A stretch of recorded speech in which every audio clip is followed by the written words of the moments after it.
여호와는 나의 목자시니.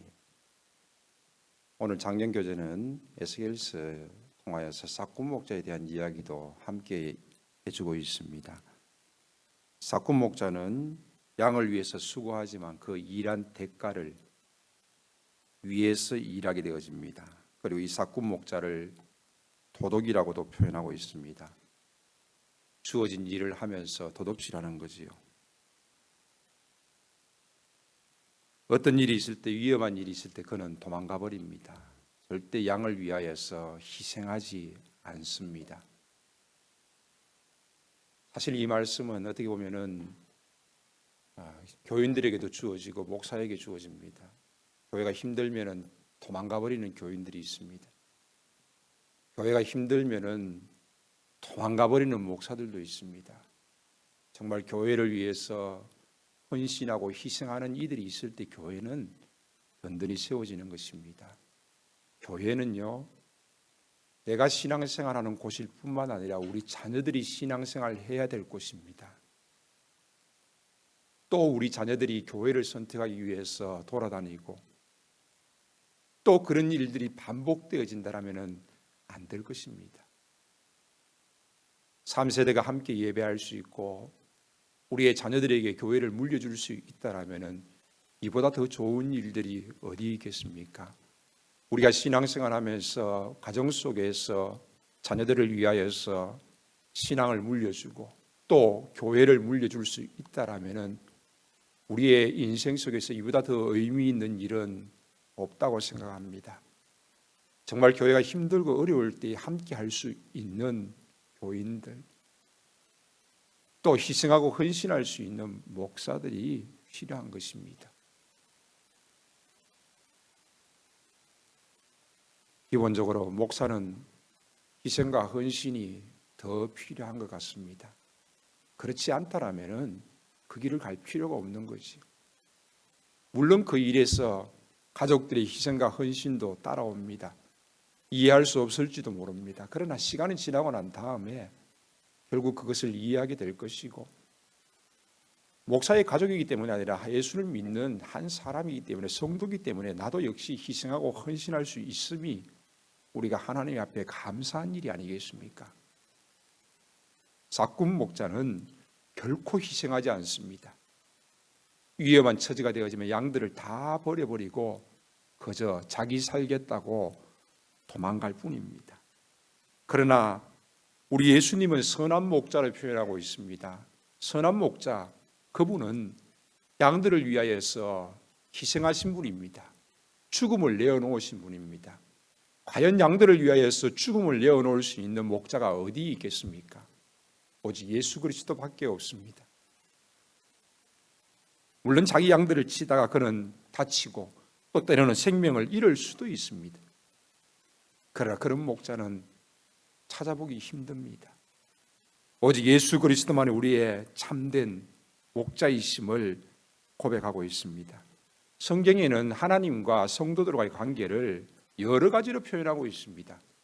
하나님께서는 아브라함을 어떻게 표현했습니까? 이해가십니까? 우리 학생들에게 맞추면 목사님이 용돈 주시지. 하나님이 아브라함을 어떻게 표현했어요? 청년들까지 제가 용돈 주겠습니다. 하나님이 아브라함을 어떻게 표현했을까? 하나님께서는 아브라함을 나의 친구라고 말했습니다. 나의 친구.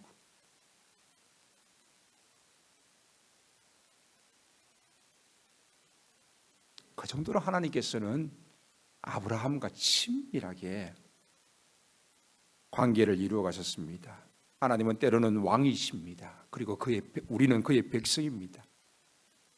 하나님이시고 성도입니다. 또 하나님을 때로는 남편이다. 우리는 그의 아내다. 솔로몬은 하나님을 신랑으로, 우리는 순결한 신부로 표현했습니다. 예수님은 언제나 하나님을 아버지로 표현했습니다.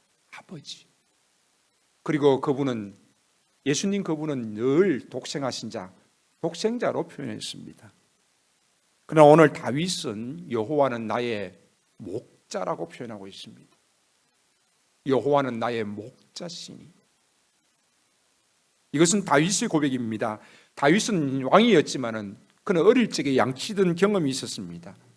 그러기에 그의 고백 속에서는 여호와는 나의 왕이다가 아니라 여호와는 나의 목자다라고 고백하고 있습니다. 다윗은 양이 어떠한 동물인지 너무나도 잘 알고 있습니다.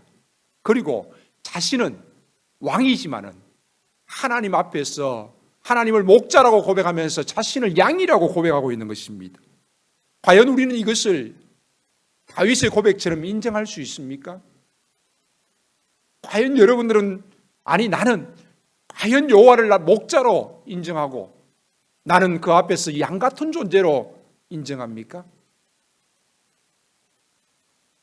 목자는 양을 인도합니다. 양은 목자의 인도를 받습니다. 이 부분에서 어느 목사님이 질문했습니다. 과연 우리는 목자의 인도를 받습니까?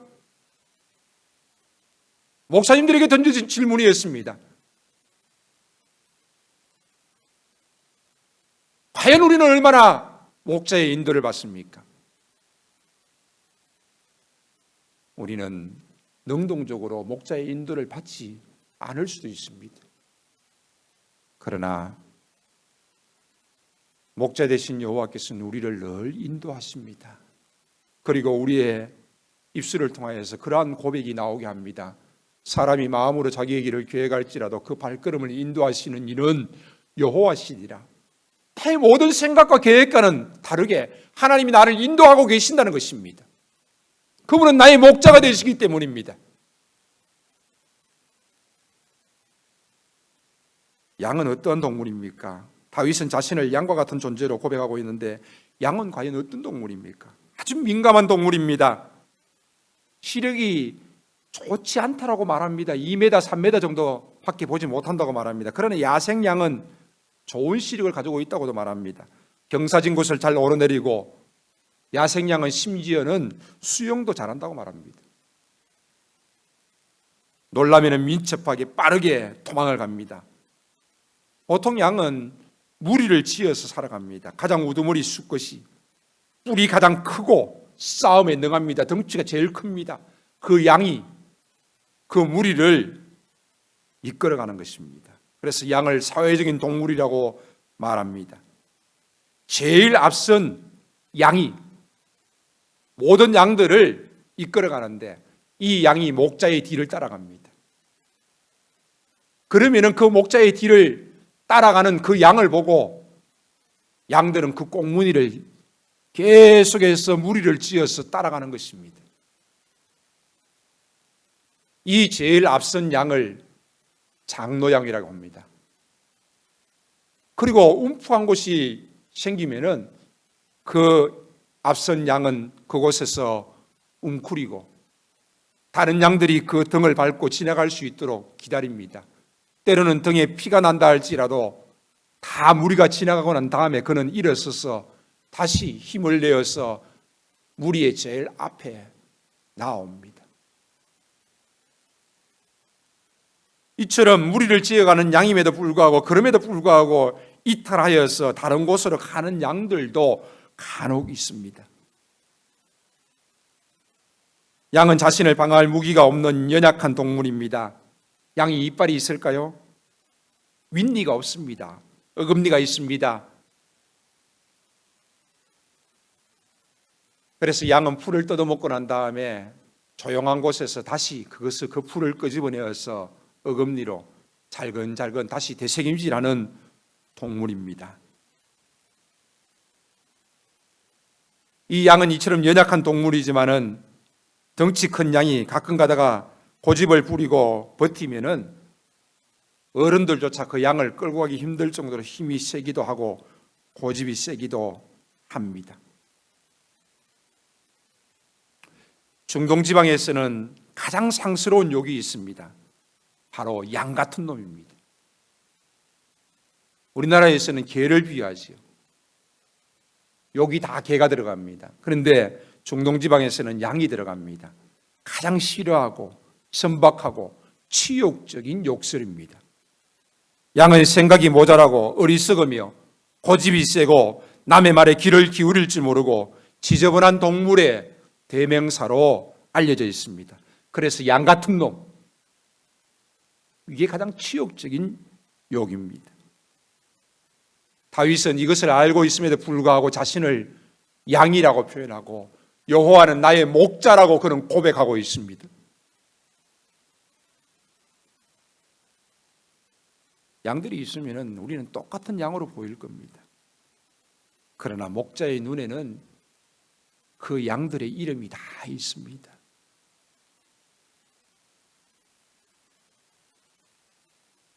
때로는 양무리가 여러 목자들과 함께 이렇게 같이 묶일 때도 있습니다. 5 목자가 같이 이렇게 묶어서 500마리를 쭉 이끌어 갑니다. 그리고 하루가 저물 때쯤 되면은 그 목자가 자기 양들을 부르면은 그 양들은 자기 목자의 음성을 따라서 쫙 흩어진다는 겁니다. 기가 막히지 않습니까? 한 마리 한 마리 양의 특성을 목자는 다 알고 있습니다. 이 양의 수명이 얼마나 될까요? 보통 한 10년에서 20년 정도 된다고 합니다. 개의 수명도 한 15년에서 한 20년 정도 됩니다. 개는 훌륭하다 해서 어떤 남자가 집에 개를 들어갔는데 한 3년 정도 살다가 죽을 줄 알았는데 오래 살더라는 겁니다. 한참 웃었습니다. 10년에서 20년 정도 되지요. 동물들도 눈에 백내장이 오고 암이 오고 늙으면 다 사람처럼 고통을 가집니다. 목자는 늙은 양이 수명을 다해서 죽어가는 안타까운 모습을 지켜보기도 합니다. 때로는 암양이 새끼를 낳아서 함께 기뻐하기도 합니다. 울타리 너머로 뛰쳐나간 양이 맹수의 밥이 되어서 찢긴 채로 발견될 때에 가슴 아파한 적도 있습니다.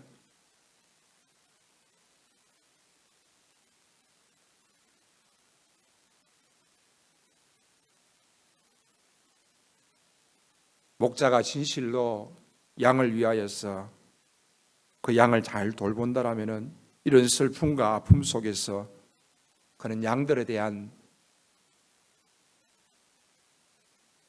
따뜻한 정이 있을 것입니다. 바로 이 정을 다윗은 느꼈기 때문에 다윗은 여호와는 나의 목자라고 고백하고 있습니다. 다윗은 맹수가 나타날 때도 도망하지 아니하였고 사자와 싸웠어도 이기고 곰과 싸웠어도 이깁니다. 왜? 양을 지키기 위해서입니다.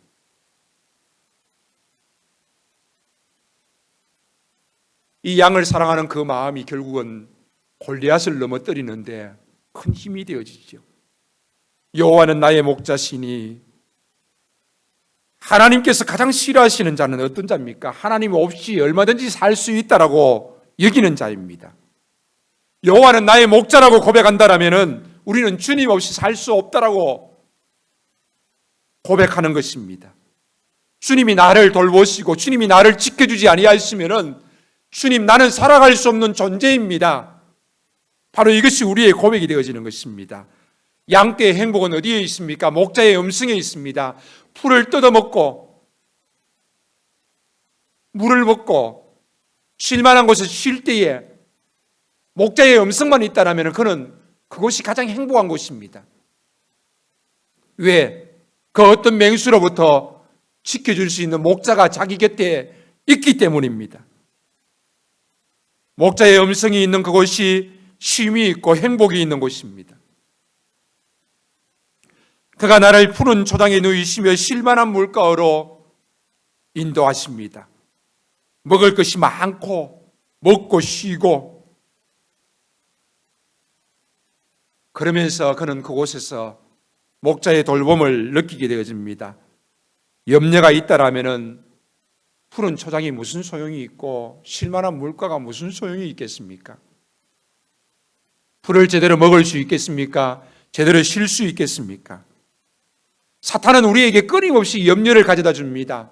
있지도 않은 일을 염려하게 하고 또 작은 일을 부풀려서 염려하게 만듭니다. 문제를 크게 늘 보는 사람들이 있습니다.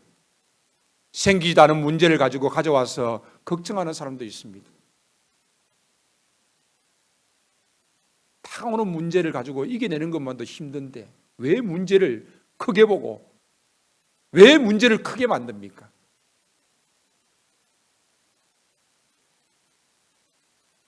그것은 다 사탄이 우리에게 가져다 주는 것입니다. 신앙은 하나님과의 관계 속에서 우리가 하나님이 우리와 함께 계시다는 그 고백 속에서 우리는 살아가는 것입니다. 늘 하나님의 말씀이 우리 가운데 있고 그 말씀이 음성이 되어서 우리 곁에 있다라면은 우리에게 주어지는 염려나 우리에게 주어지는 불안 모든 것들을 다 이겨나갈 수 있는 줄로 믿습니다. 양은 물이 꼭 필요합니다. 그럼에도 불구하고 그는 쉴만한 물이 필요합니다. 이 쉴만한 물이라는 것은 움직이지 않는 물을 의미합니다. 물이 줄줄 흘러내려간다면 그곳에 가서 그런 물을 먹지 못합니다. 그래서 목자는 그 물이 움직이지 않도록 막아줍니다. 쉴만한 물가로 인도하시는 그 목자로 인하여서 그런 풀도 먹고 또 물도 먹게 되어집니다. 3절 말씀 보면 영혼을 소생시키시는 하나님으로 고백하고 있습니다. 맹수의 손에서도 목자는 생명을 걸고 싸우면서 지켜줍니다. 때로는 자신들의 싸움 속에서도 목자는 그것을 말리면서 도와줍니다. 때로는 움푹한 곳에 들어가서 쉬기에 들어갔다가 뒤집힐 때도 있습니다. 그 뒤집힌 양을 그냥 둔다라면 그는 독수리의 밥이 되거나 그 뒤집힌 채로 발부둥 치면서 가스가 차서 결국에는 그는 죽을 것입니다. 이 모든 것을 소생시키시는 분이 바로 목자입니다. 오늘도 성시교독할 때에 율법이 우리를 소생시킨다고 말하고 있습니다. 하나님의 말씀이 우리를 소생시키시는 것입니다. 우리를 살리시는 것입니다. 그러면서 계속해서 고백하기를 사망의 엄청난 골짜기를 지날 때 해를 두려워하지 않을 것은 주께서 나와 함께 하심이라. 주의 지팡이와 막대기가 나를 안위하시나이다. 사망의 엄청난 골짜기, 우리가 그곳에서 우리는 무엇을 할 수 있습니까? 기도할 수 있습니까? 예. 신앙이 좋은 분들은 기도하겠지요. 그러나 사망의 음침한 골짜기가 온다라면 우리는 신음소리조차 내는 것도 고통일 것입니다. 내 삶 속에서 힘들고 어려운 일이 찾아왔는데 기도하라, 귀에 안 들어옵니다. 기도해야지 알고 있으면서도 기도가 안 됩니다. 너무 힘들고 어려운 가운데 고통의 소리도 그 소리조차도 힘들 뿐입니다. 그러나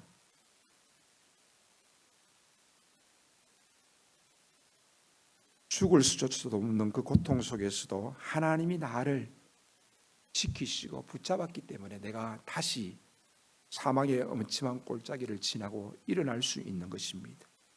이 골짜기는 고통의 골짜기고 외로움의 골짜기입니다. 누군가를 찾을 수 있고 누군가를 만날 수 있다는 것은 복입니다. 내가 힘들고 어려울 때 하나님을 찾을 수 있다는 것도 복입니다. 내가 힘들고 어려울 때 누군가에게 전화를 하고 누군가에게 도움을 요청할 수 있는 것도 은혜입니다. 그러나 사망의 엄침한 골짜기는 하늘의 별조차도 사라져버린 어두운 골짜기입니다. 우리는 살면서 이 사망의 엄침한 골짜기를 지나갈 때도 있을 것입니다. 그러나 그렇지 않다 할지라도 언젠가는 우리는 죽음의 골짜기 앞에서 우리의 인생을 마무리하면서 죽음의 고통 앞에 서게 될 것입니다. 평안히 죽는 것도 복입니다.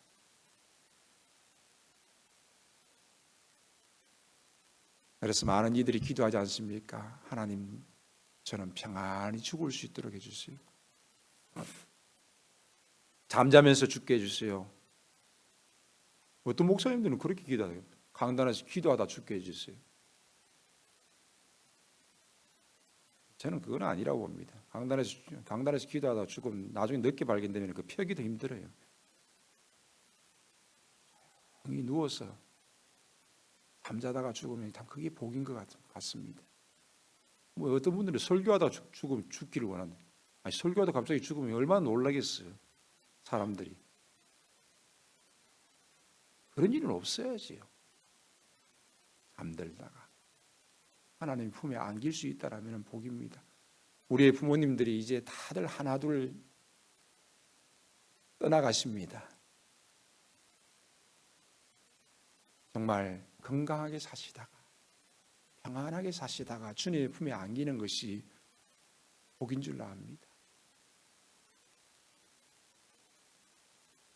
우리의 인생 속에서 우리는 힘들고 어려운 일들, 사망의 음침한 골짜기를 만날 때 두려워하지 않을 수 있는 것은 주께서 나와 함께 하심이라. 그 함께 하신 하나님은 주의 지팡이와 막대기로 나를 안위하신다라고 말하고 있습니다. 지팡이는 우리를 인도하시는 것을 의미하고 막대기는 우리를 훈계하시는 것을 의미합니다. 목자는 지팡이를 가지고 절대 양들을 때리지 않습니다. 양들을 훈계하고 때릴 때에는 막대기를 가지고 때립니다. 그리고 맹수와 싸울 때도 역시 막대기입니다. 삼가리 소모는 막대기로 적군과 싸워서 이기지 않습니까? 이 막대기는 무기가 되어지는 것입니다. 그래서 주의 지팡이와 막대기가 나를 안위하신다라고 고백합니다. 그분은 우리에게 음성을 들려줄 뿐만 아니라 때로는 힘들고 어려운 일들이 다가올 때에 직접 나서서 지팡이와 막대기로 우리를 지켜주시는 분이십니다. 주께서 내 원수의 목전에서 상을 베푸시고 내 잔이 넘치나이다. 여기서 상이라는 것은 보상이 아니라 밥상입니다. 밥상. 사망의 음침한 골짜기에서 건지신 목자입니다. 기름으로 우리의 머리에 바르셨습니다. 그리고 그분은 원수의 목전 앞에서도 우리와 함께 먹고 우리와 함께 하시는 분이십니다. 그래서 다윗은 내 잔이 넘친다라고 고백하고 있습니다. 밥상 공동체는 굉장히 중요합니다. 가족 공동체를 의미하지요. 베드로에게 찾아오신 예수님도 조반을 먹은 후 내가 나를 사랑하느냐라고 묻고 계십니다. 로뎀나무 아래에서 죽기를 구하였던 엘리야에게도 하나님께서는 그 어떤 힘을 준 것이 아니라 먹을 것을 가져다 주었습니다. 먹을 수 있다는 것이 복이지요. 마음껏 먹을 수 있다는 것 복이지요.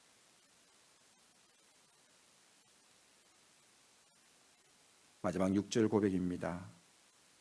내 평생에 선하심과 인자하심이 나를 따르니 내가 여호와의 집에 영원히 거하리로다. 이 고백은 여호와가 나의 목자이심을 고백하는 다윗의 고백과는 다르게 여호와의 집에 영원히 거한다는 것은 여호와께서 나의 아버지라는 고백입니다. 나는 그의 자녀라는 고백입니다.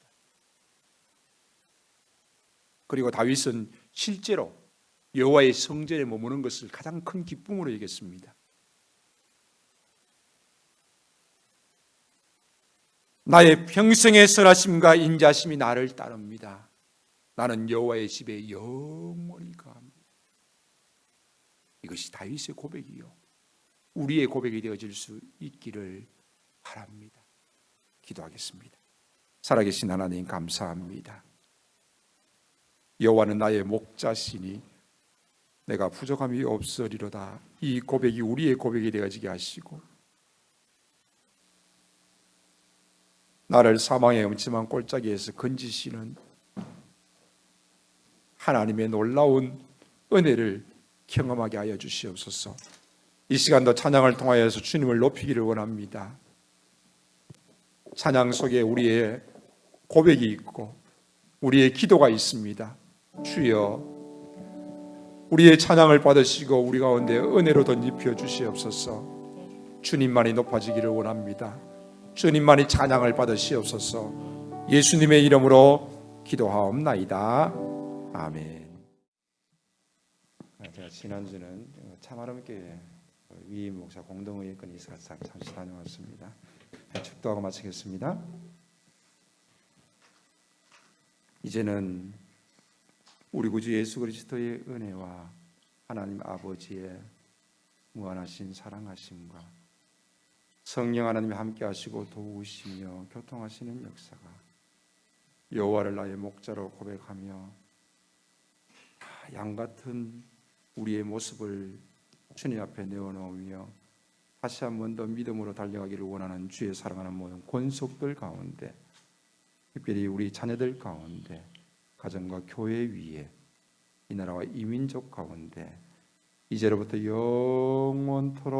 영원토록 함께 있을지어다. 아멘.